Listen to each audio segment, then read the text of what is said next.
Hello guys, magandang araw. Simula kagabi hanggang ngayon ay wala pa rin tigil ang ulan dito sa amin.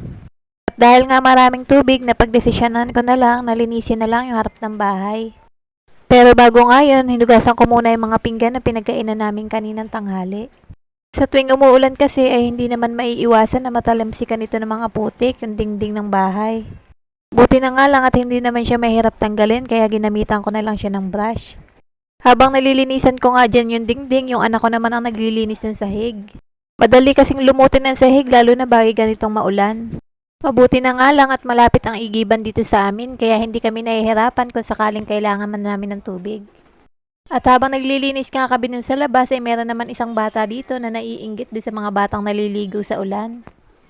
Pagkatapos nga nun ay pininaw ko na rin itong mga natuyo naming damit dahil bukas ay maglalaban na rin ako. Napakahirap talagang makatuyo ng damit lalo bagay ganitong tag-ulan. Hanggang dito na lang po muna. Salamat sa panonood.